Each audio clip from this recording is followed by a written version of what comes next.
Olha aqui, eu queria aproveitar você para a gente falar um pouquinho do Rio. Lucas, põe na tela aí o dano colateral.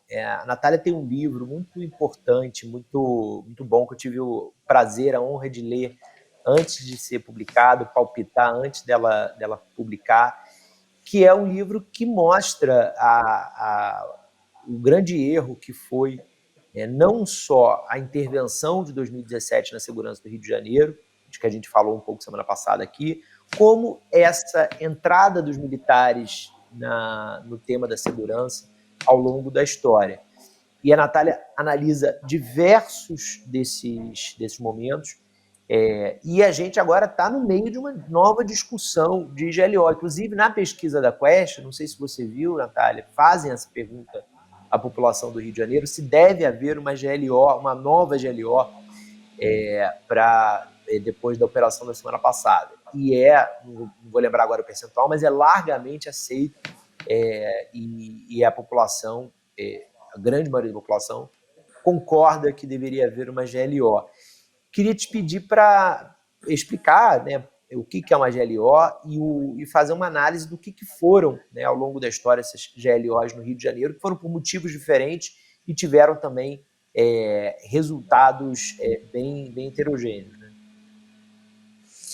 Obrigada, Guilherme, aliás, por fazer esse convite, porque é muito louco, né? Minha carreira é entre bruxas e militares e big techs. Então, um dia eu estou escrevendo sobre bruxas, outro dia sobre militares.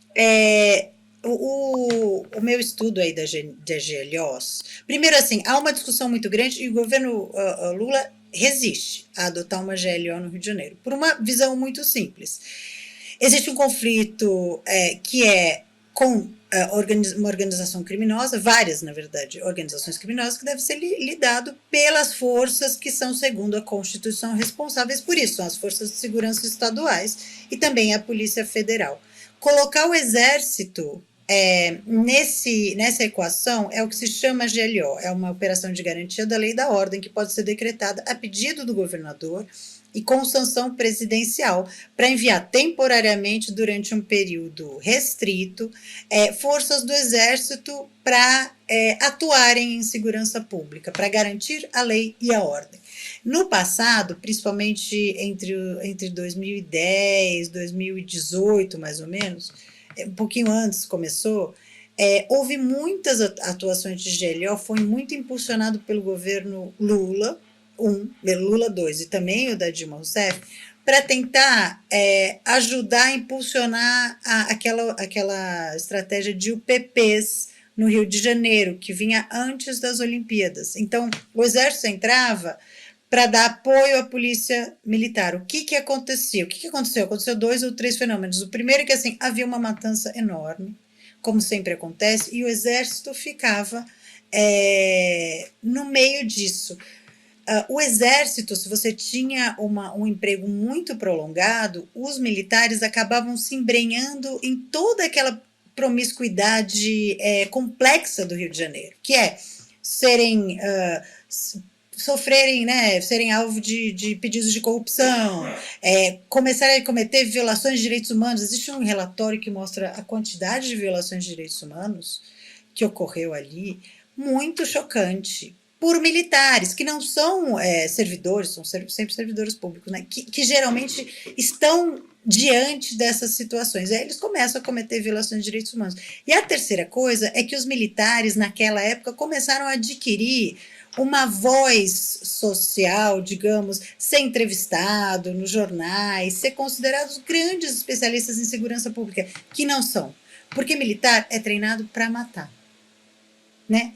O trabalho da segurança pública é você trazer segurança e você pensar mecanismos de inteligência, ações de inteligência que você consegue desmobilizar esse tipo de organização criminosa. Os militares não são treinados para isso, não é para isso que servem as forças militares. As forças militares servem para defender de um ataque externo ou participar em guerras. Então, houve uma distorção muito grande. E aí tem uma outra questão que também tem a ver com o que está acontecendo hoje, que é, no meu livro, né, uma pesquisa de mais de 4 anos, eu consegui identificar 35 casos de civis que foram mortos no meio dessas operações, e que não há, eles vão ser julgados pela justiça militar, e pouquíssima visibilidade pública, há pouquíssimo monitoramento público dessas mortes, e nenhuma delas é punida. Vocês vão lembrar, por exemplo, do caso do Evaldo Rosa, que era um músico que estava indo para um chá de bebê no Rio de Janeiro, 2018, e que o carro dele recebeu mais de 80 tiros de fuzil, dele e da família, matando ele, ferindo o esposo, o sogro dele, o filho dele, pequeno, acho que tinha 7 anos, estava uma tragédia enorme.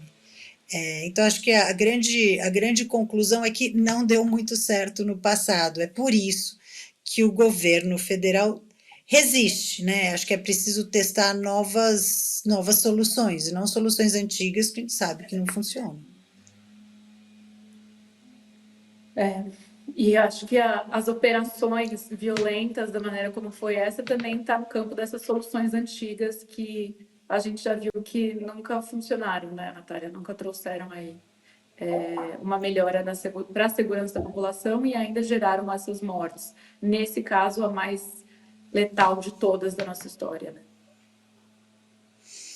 É letal e é muito grotesco, né? Eu estava comentando, eu tenho muitos amigos estrangeiros, e o comentário que eu ouvi de muitos, assim, não teve nenhum porque os governadores aí, o Cláudio Castro, o Tarcísio, acham que podem cantar vitória, mas pelo menos internacionalmente isso coloca o Brasil num lugar de barbárie.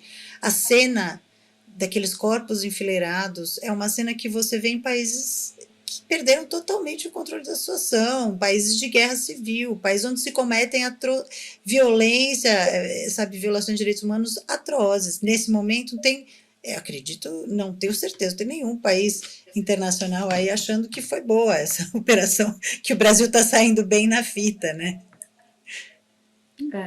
Com certeza.